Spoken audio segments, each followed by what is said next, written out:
With Season 4 just recently coming out and some new content coming along with it, it's time to take our seasonal look at the new content in the game overall. But before we get into that though, welcome back to the channel team, and if you are new here, I hope you enjoy your stay, and maybe consider subbing for more Cold War content like this, but if you are returning, you already know what we're about. Season 4 though, after a long, boring month and a half of Season 3, how's the game now, and what has come with the new season? Well, as you can probably guess, not much came with the seasonal drop, but there is new and worthwhile content. The main one that everyone is probably thinking of is the new multiplayer maps, and Hijacked and Rush to be specific. Now, Rush doesn't come out until later in the Season 4 Reloaded or whatever it's called, but Hijack is here, and it's just Hijack. Now, a single thing has changed from the BOT version besides how players play the map. Other than that, we got a new 3v3 map that I have yet to play, and a new desert map called Collateral, which is just an improved satellite, but still pretty bad if I'm gonna keep it real. Also, with this Collateral map, there is a 12v12 version, which honestly, I don't think it's too awful. There's just not enough players for the size of the map in my own personal opinion.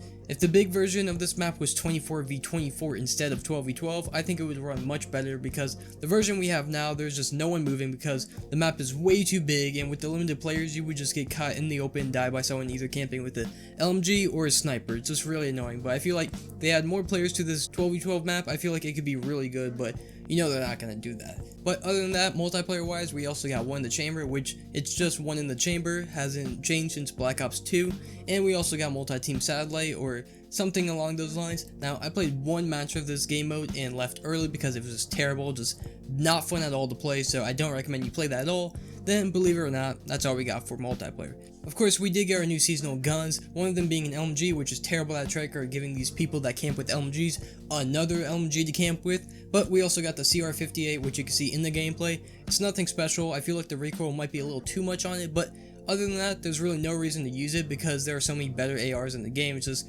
overall just not a great gun. I won't lie, it is kind of fun to use, but if they lowered the recoil and made it a little bit more powerful, then I think it would be worth something, but just use literally any other AR and it's probably better than this. Then the last gun that I see that most people are excited for was the nail gun, but you can't really do much with it because in zombies the camos are bugged, so you can't get Dark Aether or Plague Diamond, and in multiplayer it's also pretty useless because for some reason everyone needs to be the best now and everyone has a trophy system, and you get encounters like this.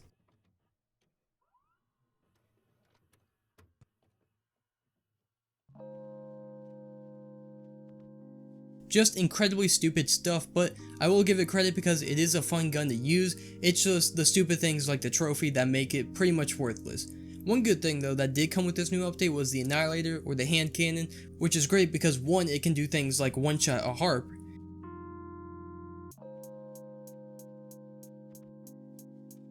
and second, there is no spawn protection with this score streak, so if you can just somewhat shoot straight, then you could run up someone's spawn, which is amazing because the War Machine does actually have spawn protection, which makes it terrible since you will die every time if you're in someone's spawn, but I personally think the hand cannon is one of the better score streaks, and it's actually surprisingly cheap, so you get it in most games. So some new content that's free is always nice, but for how dry this game is, it doesn't make the game any better, and after a couple days you're back to getting off after a match or two because there are zero things to do and SBMM is still ruining everything. Nothing to worry about though because all the real content that is interesting is behind the paywall, so if you want to experience all the cool cosmetic stuff that make the game somewhat interesting, just dish out $20 and you're good. But maybe you want to know the new zombies content that came out with this new season, and if Cold War finally got more content and replayability in zombies that makes it better than Black Ops 4 zombies, well, don't worry, as absolutely nothing came with this new season. Unless you like Outbreak, there is zero new content. The only thing that came with this new update was a new Outbreak zone called Zoo,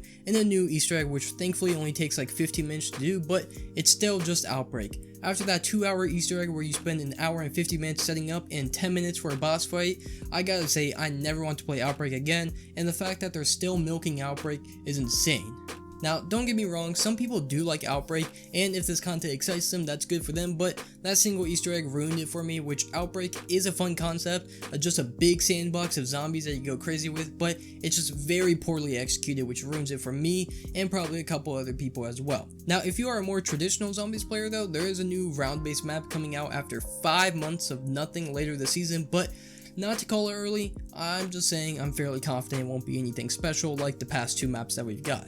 Last up though is League Play. Now maybe you're thinking they finally added an elo system, or maybe improved the terrible system in now, or maybe they added new ranks to grind, or maybe some rewards that's worth playing League Play for. Well, You did get new rewards. The only problem is that most people can honestly care less about stickers and charms. Yes, the new rewards are stickers and charms. Now, I won't lie, the skull charms are kinda nice, but they are incredibly hard to get because I do not have 12 hours a day to win a ladder when someone that's probably worse than me wins the ladder because they play more than me. The skill charms are nice as well, but it's also super embarrassing flexing a low rank in my personal opinion, and with Treyarch screwing up the ranks even more now, I have to say I have zero reason to go get a green charm that I will never use because I won 10 easy games because I'm just playing kids that are not to be in my rank or I'm not to be in their rank. I don't know what it is with League Play though, Treyarch has missed the mark with this every single update they have done with League Play, and there's still absolutely zero reason to play it when pubs are essentially the same thing, minus some restrictions.